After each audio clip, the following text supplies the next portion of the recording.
New videos every day.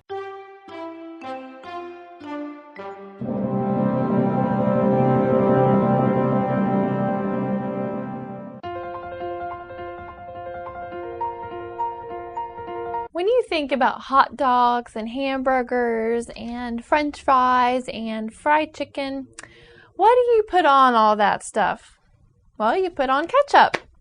Well, that is what we are talking about today, ketchup, and you're going to find out some interesting stuff. Ketchup is the #1 condiment used on hot dogs, hamburgers, chips, French fries, grilled and fried meats, and sandwiches. And not only that, ketchup is the base for Thousand Island dressing, lots of barbecue sauces, and cocktail sauce. Now, to give you a little bit of history, in the early 1700s, the Europeans traveled to China and found a sauce, and the word actually is from Malaysia, and it was pronounced Ketchup or Ketchup, and of course, Europeans couldn't say it that way, so they termed it ketchup, and in the Malaysia language, it meant brine of fish. So ketchup actually didn't have any tomatoes in it when it was first created. It was a conglomerate of fish sauce, oysters, mushrooms, cucumbers, and walnuts.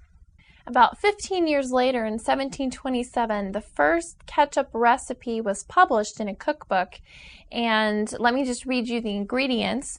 It had anchovy shallots, vinegar, white wine, sweet spices, pepper, and lemon peel. Notice there's no tomatoes in it. So the original recipe for ketchup did not include tomatoes. So how did tomatoes get in ketchup? Well, about 100 years later, in 1804, a man by the name of James Mees, he was a Philadelphia scientist and physician, and he set out to dispel the myth that tomatoes were poisonous. So he changed the recipe for normal ketchup prior to that time and added tomatoes to it. So originally, ketchup did not have any tomatoes in it. And I'm going to put up an example. Here's a picture of mushroom ketchup. And even today, there's different types of ketchups available. So in the United Kingdom, there is mushroom ketchup available, and then in the Philippines, there is banana ketchup. Now, here's something interesting. The world's largest ketchup bottle was built in 1949. It's on top of a water tower in Clarksville, Illinois, and it's 170 feet tall. In 1876, Heinz Company produced its first tomato ketchup. And even to this day, Heinz is the largest ketchup producer in the world. And they sell 11 billion bottles of ketchup annually in 150 different countries. In 2006, Americans consumed $435 million worth of ketchup. And then Heinz, out of all the ketchup they produce, 11% goes to McDonald's every year. And McDonald's distributes 250 million pounds of ketchup every year.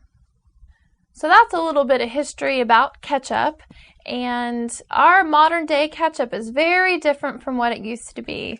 Our ketchup today doesn't have any fish sauce in it, doesn't have any fish brine. And the actual ingredients are usually tomato concentrate, vinegar, high fructose corn syrup, salt, spices, and herbs, and garlic powder. So now that I've talked to you a little bit about the history and the ingredients of ketchup, let's really get down to the nitty-gritty. Why am I, a nutritionist, talking about ketchup today? Well, ketchup basically boils down to salt and sugar. And yes, it has tomatoes in it, but tomatoes are like really an afterthought. Really, the prime constituent of ketchup is salt and sugar. So you're getting salty sugar and you're putting that all over your food. So now I'm going to tell you the difference between ketchup, salsa, and fresh tomatoes. So for the sake of being consistent in all the comparisons, we're going to have half a cup of ketchup, half a cup of fresh tomatoes, and half a cup of salsa. So in the half a cup of ketchup, there is 11,010 milligrams of sodium in half a cup. In a tomato, there is only 5 milligrams of sodium. Yes, only 5. And then in salsa, there's a range, but it can be around 430 milligrams of sodium or less. So really, your ketchup, I mean, you compare that to tomato, you're getting 1,000% more sodium than in the regular tomato. Staying with the half a cup of everything, half a cup of ketchup has 26 grams of sugar. Compare that to the half a cup of fresh tomatoes is only 4 grams of sugar. And then compare that to the salsa, only 7 grams of sugar. So you are getting 4 times more sugar in that ketchup than in the salsa or in the fresh tomatoes. Now let's talk about the amount of calories. In half a cup of ketchup, there is 1 calorie per gram of weight. So even if you're going to use less than half a cup or more than, whatever you weigh it out, and however many grams that is, it's 1 calorie per gram. That may not sound like a whole lot to you, but compare it to this. Fresh tomatoes only has 0.18 calories per gram, and salsa only has 0.36 calories per gram. So if you were looking for a way to cut your calories, you got to cut your ketchup. Ketchup does have one redeeming quality. It does have lycopene in it, which is an antioxidant. But the people that argue that as a justification for eating ketchup all the time, it's really pointless because there are much better choices to get lycopene. Any cooked tomato product will have lots of lycopene in it. So you can eat roasted salsa, tomato sauce, spaghetti sauce, anything that has cooked tomatoes in it, and you're going to get lots of lycopene and not the added sugar or salt. So I said all that to say that ketchup is a condiment. It's not a staple, shouldn't be used on a daily basis. And now, if you are going to have it, and when you do have it, and kids eat 50% more ketchup than adults, and it's important to choose the best kind of ketchup you can for when they do eat it. And the best choice is organic. Organic ketchup has 3 times more lycopene, which is that antioxidant, than non-organic ketchup. And it doesn't have high fructose corn syrup. And nowadays, I mean, food manufacturers look for every excuse in the book to put sugar in anything. There's high fructose corn syrup in your yogurt, in your crackers, in your bread, in your beef jerky. I mean, it is everywhere in our food supply. And they know that the more sugar that is in the diet, the more that you crave their food. Now, here's some better alternatives as condiments. Salsa, I'm a big advocate for salsa.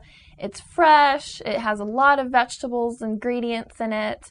It's high in lycopene, it's going to be low in calories. It's just a great condiment. Another one is mustard. It's going to be lower in calories than ketchup. It doesn't have the sugar that's in ketchup.